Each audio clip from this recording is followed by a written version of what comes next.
starting to see the light at the end of the tunnel on the drywall job. Got the ceiling done in the mudroom. Just got to finish up this room here and then start in the craft room. But kitchen is pretty much done. I just got to put this one sheet here underneath where the bar area is going to be. And then to do that west wall, which we can't do yet because it's got drywall stacked against it. But everything else is pretty much done. The mechanical room in here, I'll probably add some scraps.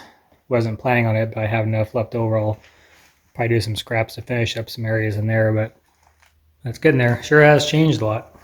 It's amazing how it makes things look different. Yeah, the ceilings look really tall. There's 9-foot ceilings, but it feels bigger in here, which is nice. Well, the upstairs has been done for a few days. We've just been working on the downstairs in here, and it's getting there. This blue, of course, is our mold resistant drywall. We put it in areas like that area is below where the washer and dryer is going to be. So in case you get any water leaks over there. And then, you know, this area is along where this kitchen sink and dishwasher and refrigerator is going to be, which has an ice maker.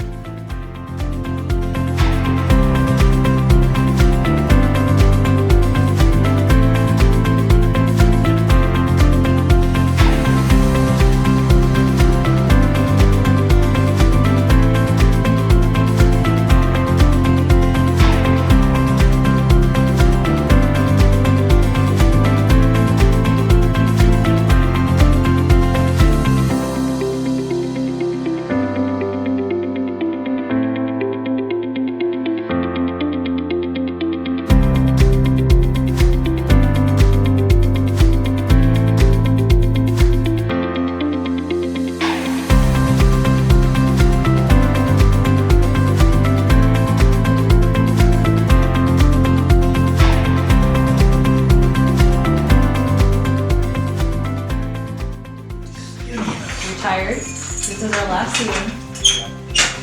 And this room was probably the worst.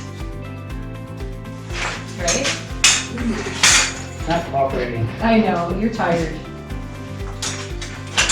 But we're gonna see it. So after this room, all we have to do is add some little pieces to the attic spaces and then we're right?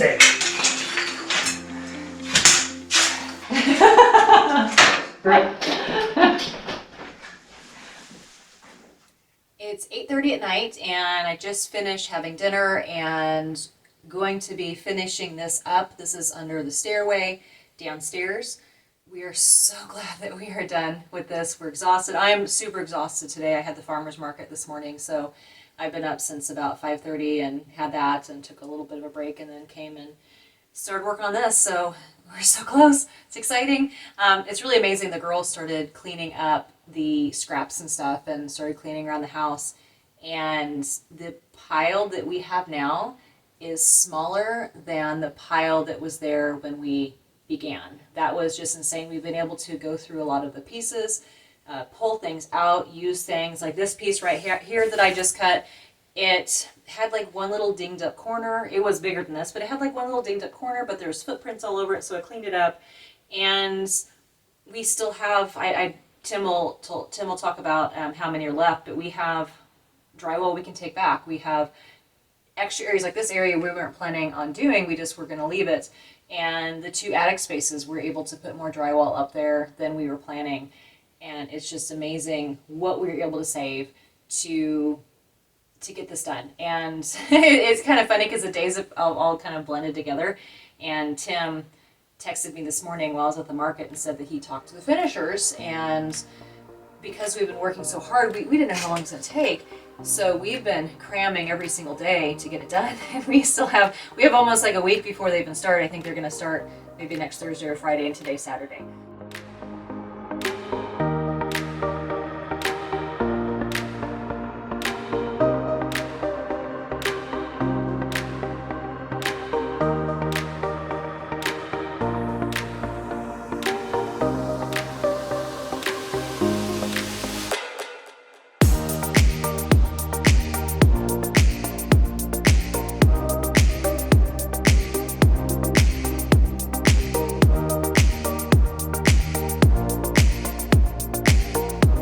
What do you think of this weather, Pepper? It's like, it's cold. What are you doing to me? So I got up and it's a spring winter storm.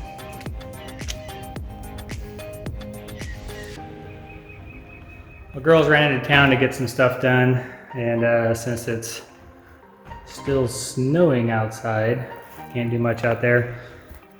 So I'm gonna work on cleaning everything up, get everything swept and ready to go.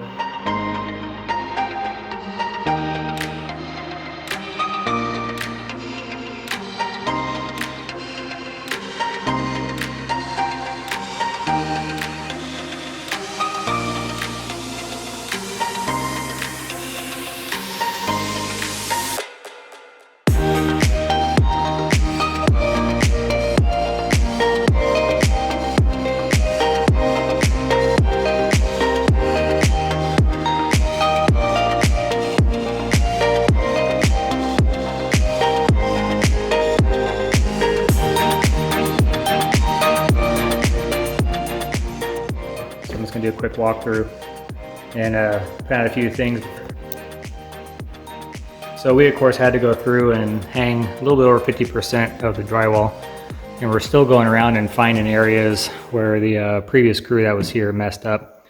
Not only did they have several sheets that didn't even screw in, example one of them's up here, none of these screws in this whole area were in.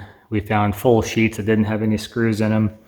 Found several areas where the dang spray foam insulation was pushing out beyond the studs, and they went to screw it in and just put a bunch of holes in it, but never actually got it pressed down. So a lot of that, I saw that in, not that wall, but over here.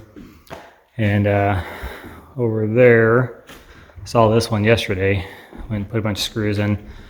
So that spray foam, even though it's open cell, see how many screws I had to get in there to actually get that pushed in flat.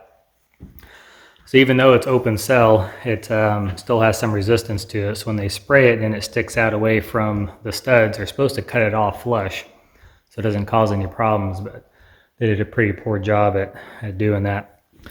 But I got everything cleaned up. I know I said before that I like to leave all the dust on the ground when they're mudding, because they typically, you know, as they're slopping mud on, a lot of them will dribble stuff, especially from the ceiling, and causes quite a bit of a mess. But if you have dust on the ground, that dust will prevent a lot of the mud from sticking to your floor, and it pops up pretty easy. The alternative to that is putting in paper, putting paper down everywhere, but there's an expense to that too. But the guys we hired said they put paper down anyways, and they wanted it to be clean. So went through and swept and vacuumed and got it all ready for them. You do want to make sure you clean up before any spraying is done, because as the sprayer comes down the wall, it could hit your dust and then blow all that debris up onto your wall, and then you can't get it off at that point. So, you know, keep the dust on the ground when they're mudding and sanding, but then when they're done, before they spray and texture the walls and before you spray your paint on, to go ahead and make sure you clean everything up. But we're all good to go. So quite a bit of rain coming in the forecast, which is what I was concerned about. I didn't get to work on the septic lines because we were trying to get the drywall done, and of course it was dry the last week. We had one rain, and now we got rain every couple days, it seems, and heavy rains. So that's going to delay the septic lines, which is kind of what I figured was going to happen. But I still need to get the rock breaker to chop everything up there. You should be here. I don't want to be a pirate. You want to be a pirate. I don't want to be it. I don't want to. So a couple days ago, Natalie's dancing over there, but the camera's not on her again. She likes to do these when no one's watching.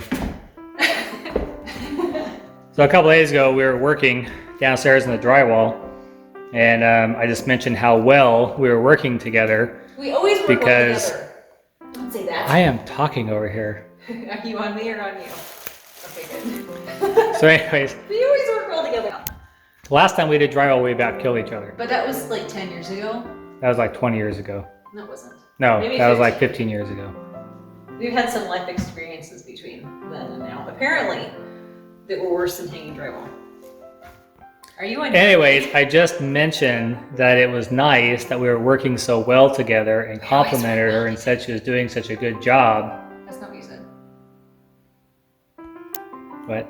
That's not what you said. Just do what I said. What did I say? You said that you're proud of me. I am proud of you. We worked well together and we got all this drywall done. Just thank God we didn't have to do the ceilings in here. No, you said I'm proud of you because you just went off and did your own thing and you got it done. Well, it's because I didn't have to follow you around and say, screw this, screw that, cut this, cut that. I was doing my part and you're going around doing your part and we worked really good. So it was nice.